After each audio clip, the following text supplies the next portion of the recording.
हिंद प्यारे बच्चों, स्वागत है आपका आपके अपने परिवार भारत दिवस क्लासेस में। तो प्यारे बच्चों, कल 9 सितंबर 2023 को कक्षा 12वीं का भूगोल का वीकली टेस्ट लिया गया। प्यारे बच्चों, मैंने आप सभी को इम्पोर्टेंट क्वेश्चन प्रोवाइड किया था। उसमें से बहुत सारे क्वेश्चन आए हैं बच्चा, और मैंने आप सभी को कहा था कि बच्चा आप सभी को प्राथमिक क्रियाएं, द्वितीयक क्रियाएं, तृतीयक क्रियाएं और इसके साथ ही आपको संचार और यहाँ पे परिवहन को पढ़कर जाना है। तो उसी से संबंधित प्रश्न पूछे गए थे, बहुत ही आसान से प्रश्न थे। चलिए हम इसके आंसर्स को चेक करते हैं, इसका सही विकल्प क्या था। इसके बाद आप सभी अपने अपने स्कोर इस वीडियो के कमेंट में ज़रूर लिखिएगा और आप सभी बताइएगा कि आपको कितनी हमारी वीडियो से हेल्प मिली। तो पहला प्रश्न आप सभी से पूछा गया था, प्रति इकाई उत्पादन अधिक होता है परंतु प्रति कृषक उत्पादन कम है, इस किस कृषि से संबंधित है? गहन निर्वाह कृषि, विस्तृत वाणिज्य अनाज कृषि, रोपण कृषि, मिश्रित कृषि। तो बच्चा आपको यहाँ पे सही करना था ए में, गहन निर्वाह कृषि इसका बिल्कुल सही उत्तर है। इस कृषि में प्रति इकाई उत्पादन अधिक होता है लेकिन प्रति कृषक उत्पादन कम होता है। दूसरा प्रश्न पूछा गया था, यूरेशिया के घास स्थल को किस नाम से जाना जाता है? प्रेरीज, पंपाज, स्टेपीज या डाउन्स। तो बच्चा यहाँ पे आपको सही विकल्प लगाना था सी में, उसे हम लोग स्टेपीज बोलते हैं। क्या कहते हैं? स्टेपीज। बात की जाए यहाँ पे डाउन्स तो ऑस्ट्रेलिया होगा। ऑस्ट्रेलिया में घास के मैदान को डाउन्स कहा जाता है। अर्जेंटीना में पंपास बोलते हैं। ठीक है, ये आपको यहाँ पे ध्यान रखना था। तीसरा प्रश्न यहाँ पे पूछा गया था आप सभी से, फेजेंडा किससे संबंधित है? मैंने आपको यह प्रश्न करवाया था बच्चा कि ब्राज़ील में कॉफ़ी के बागान को क्या कहा जाता है। यदि आप सभी ने उस वीडियो को देखा होगा तो आप सभी का यह प्रश्न बिल्कुल सही हुआ होगा। तो यहाँ पे हम कॉफ़ी के बागान को फेजेंडा कहते हैं और यह फेजेंडा ब्राज़ील में कहते हैं। ब्राज़ील में कॉफ़ी के बागान को क्या कहते हैं? फेजेंडा कहते हैं। चौथा प्रश्न, इस प्रश्न को भी मैंने करवाया है कि जंग का कटोरा किस शहर को कहते हैं। आप सभी को यदि विश्वास ना हो तो अभी भी वीडियो भारतवर्ष क्लासेस पर है, आप सभी जाकर के देख सकते हो कि मैंने जो करवाया था कि कल यह प्रश्न आएगा और वही प्रश्न आप सभी से पूछा भी गया है। जंग का कटोरा किस शहर को कहते हैं? शेफील्ड, शंघाई, बर्मिंघम या पिट्सबर्ग। तो सही उत्तर था पिट्सबर्ग।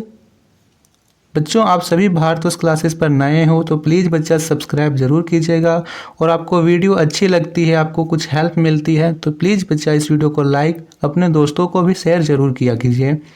पांचवा प्रश्न है, निम्न में से कौन सी एक अर्थव्यवस्था में उत्पादन का स्वामित्व व्यक्तिगत होता है? तो देखिए, स्वामित्व क्या होगा? व्यक्तिगत, यानी किसी एक व्यक्ति के हाथ में। पूंजीवाद, मिश्रित या समाजवाद। तो इसमें सही उत्तर होगा पूंजीवाद। पूंजीवाद में व्यक्तिगत स्वामित्व होगा। ठीक है, मिश्रित तो भारत में है, समाजवाद यानी समाज के अंदर होगा। छठा प्रश्न पूछा गया है, निर्माण की सबसे छोटी इकाई कौन सी है? छोटे पैमाने का उद्योग, बड़े उद्योग, कुटीर उद्योग या मध्यम पैमाने का उद्योग। तो सबसे छोटा क्या होता है? तो बच्चा सबसे छोटा होता है कुटीर उद्योग।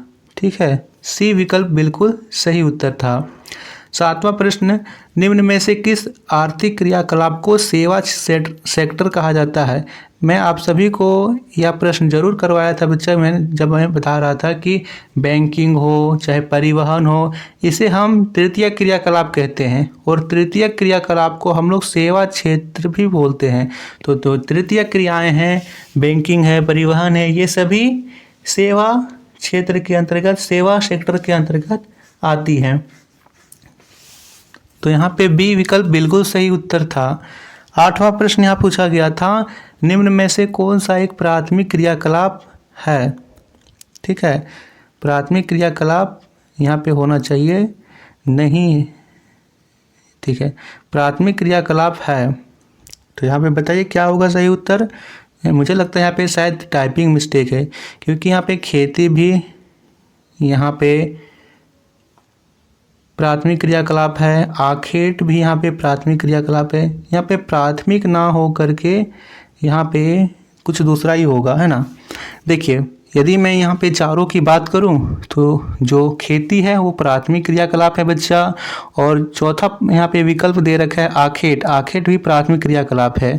जबकि बात की जाए बुनाई, तो बुनाई है द्वितीय क्रियाकलाप, निर्माण हो रहा है, ठीक है। और व्यापार है यहाँ पे तृतीय क्रियाकलाप।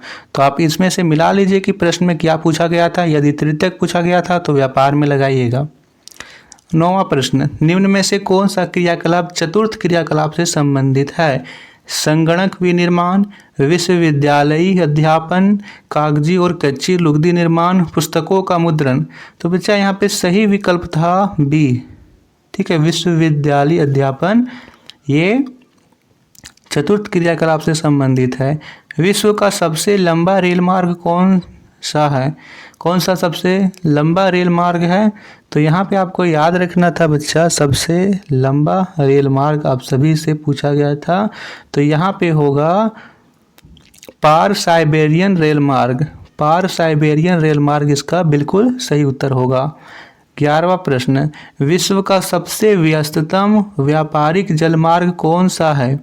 सबसे व्यस्तम जलमार्ग, तो ये याद रखना है उत्तरी अटलांटिक समुद्री मार्ग, यह सबसे व्यस्ततम रेल मार्ग है, ठीक है। प्रश्न यहाँ पे आगे पीछे हो सकते हैं, हो सकता है कि जो यह प्रश्न 10वां में है और इसके पहले वाला प्रश्न ये 11वां में है, तो प्रश्न आगे पीछे से मतलब नहीं, आपको आंसर सही करना है। स्वेज नहर किन दो जल क्षेत्र को जोड़ता है? तो बच्चा यहाँ पे मैंने यह प्रश्न आप सभी को करवाया है, इसके साथ ही मैंने पनामा नहर को भी करवाया था कि स्वेज नहर और पनामा नहर वेरी वेरी इंपॉर्टेंट है बच्चा, आप सभी को मैंने मार्क भी करवाया था। तो इसका आंसर क्या होगा? भूमध्य सागर को लाल सागर से जोड़ता है, बी विकल्प बिल्कुल सही है। अगला प्रश्न है 13वां, ऋणात्मक सहसंबंध वाले प्रकीर्ण अंकन में अंकित मानों के वितरण की दिशा होगी ऊपर बाएं से नीचे दाएं, नीचे बाएं से ऊपर दाएं, बाएं से दाएं, या ऊपर दाएं से नीचे बाएं? तो यहाँ पे होगा ऊपर दाएं से नीचे बाएं, विकल्प यहाँ पे डी सही है। अगला प्रश्न है, किसी बिंदु या मान की अधिकतम पुनरावृत्ति अथवा आवृत्ति को क्या कहते थे? जैसे आप सभी को एक श्रृंखला दी जाती थी 2, 4, 6, 8, 4, 4, आपको बताना है कि इसमें कौन सी संख्या सबसे अधिक आई है, तो 4 आया है सर। इसे हम लोग क्या कहते हैं? जो मान सबसे अधिक बार पुनरावृत्ति हो, जब सबसे ज़्यादा रिपीट हो, उसे हम लोग बहुलक कहते थे, तो इसमें भी बहुलक होगा, ठीक है, विकल्प बी सही है सर। अगला प्रश्न है, स्थानांतरण कृषि को मध्य अमेरिका एवं मेक्सिको में किस नाम से जाना जाता है? वहाँ पे हम लोग इसे मिल्पा कहते हैं। क्या कहते हैं? मिल्पा। इस प्रश्न को भी मैंने करवाया था। अंतिम प्रश्न है, बिग इंच पाइप द्वारा परिवहित किया जाता है दूध, जल, पेट्रोलियम या गैस? तो इसमें से हम लोग पेट्रोलियम परिवहित करते हैं। तो बताइए बच्चा, आप सभी के 16 में से कितने प्रश्न सही हुए? इस वीडियो के कमेंट में ज़रूर लिखिएगा। धन्यवाद बच्चों।